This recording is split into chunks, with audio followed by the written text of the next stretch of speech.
સંત લુકના શુભ સંદેશમાંથી પાઠ અધ્યાય 6 કડી 27થી 38 સુધી. તમારા પિતા જેવા દયાળુ છે તેવા તમે પણ દયાળુ થજો. ઈસુએ પોતાના શિષ્યોને કહ્યું, મારી વાત સાંભળી રહેલા તમને હું કહું છું કે તમારા શત્રુઓ ઉપર પ્રેમ રાખજો. તમારો દ્વેષ કરે તેમનું ભલું કરજો. તમને શાપ આપે તેમને દુઆ દેજો. તમારી નિંદા કરે તેમને માટે પ્રાર્થના કરજો.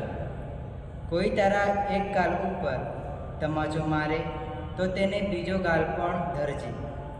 કોઈ તારો ઢગલો લઈ લે તો તારો પહેરણ પણ તેને લેવા દેજે.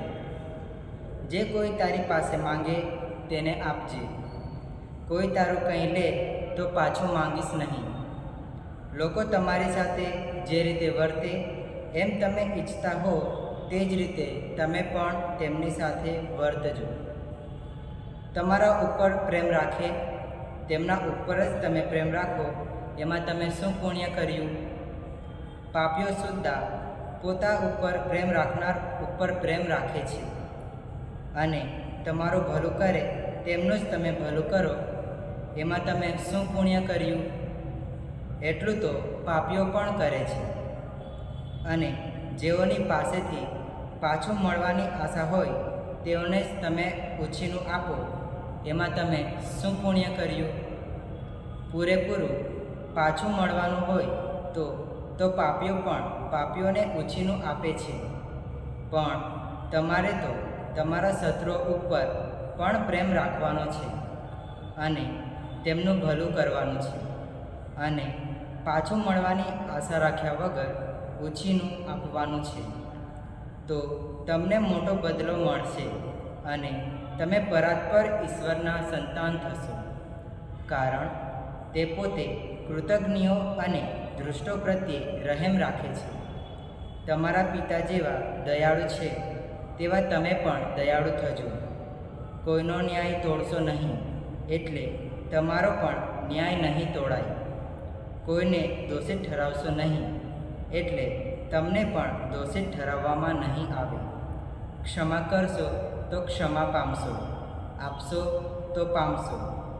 માપ ખાસું દબાવીને, હલાવીને અને ઉભરાતું તમારા ખોળામાં રેડવામાં આવશે. કારણ જે માપથી તમે ભરી આપશો તે માપથી જ તમને ભરી આપવામાં આવશે. આ પ્રભુની વાણી છે, તે આપણો આધાર છે.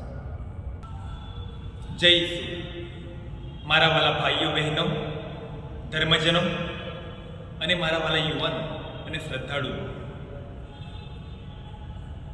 આજના આ સમયે, આજના આ યુગમાં ખાસ પ્રભુ ઈસુ પોતાના લોકોને આ સંદેશ આપવા માંગે છે. આજના આ શુભ સંદેશ ઉપર મને ચિંતન કરીએ તો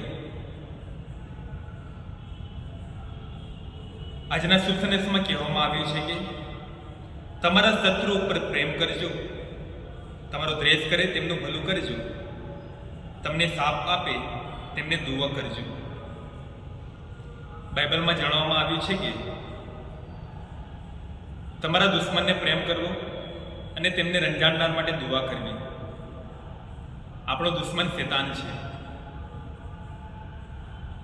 અને પ્રભુ ઈસુએ બાઇબલમાં જણાવ્યું છે કે મેં તમને શેતાનની બધી સત્તાઓને તમારા પગ તળે કચડવાની શક્તિ આપી છે.